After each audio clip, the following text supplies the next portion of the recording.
Son muchos los que están ultimando el modelo que lucirán para dar la bienvenida al 2019. Es por eso que quisimos conocer las tendencias para esta Nochevieja en lo que a moda se refiere. Así, en ropa interior, el rojo pasión de siempre empieza a dejar paso a colores más elegantes como el granate.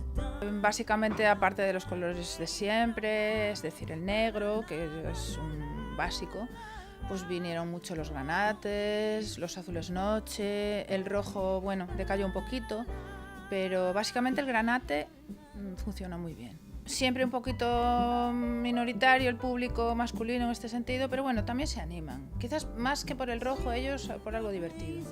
En cuanto a vestidos, en Marga Charol aseguran que la tendencia en Nochevieja apenas varía de un año a otro. Negros, brillos y lentejuelas son los modelos más solicitados para la última noche del año. Ya está todo inventado, no hay tendencias, porque es un poco la elección de cada uno dependiendo a dónde vaya. Entonces puedes ir con un vestido muy sobrio, bonito, que le pongamos complementos y un buen zapato y vas guapísima, o si te apetece, por tu personalidad, tu manera de ser, pues ponerte lentejuelas, brillos, escotes. Todo está admitido y además en una noche como la de fin de año. Y luego, bueno, también depende mucho de la edad. La edad de una persona joven pues se viste a lo mejor un poquito más atrevida, una persona de mediana edad pues va a cosas un poquito más sobrias, más tranquilas. Pero yo creo que lo importante es que con lo que te pongas que te sientas a gusto, que estés cómodo y que no tengas que estar pendiente de lo que ya has puesto para poder pasarlo muy bien, divertirte y que eso no te amargue en la noche.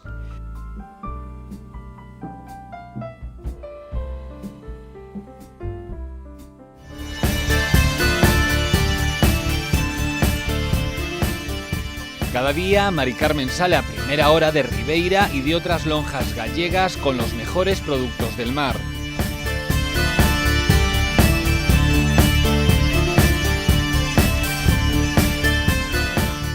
Mari Carmen ofrece en todas sus tiendas los pescados y mariscos más frescos de nuestras costas.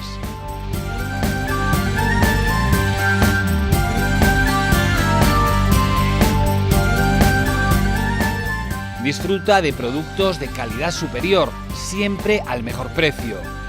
Mari Carmen, pescados y mariscos.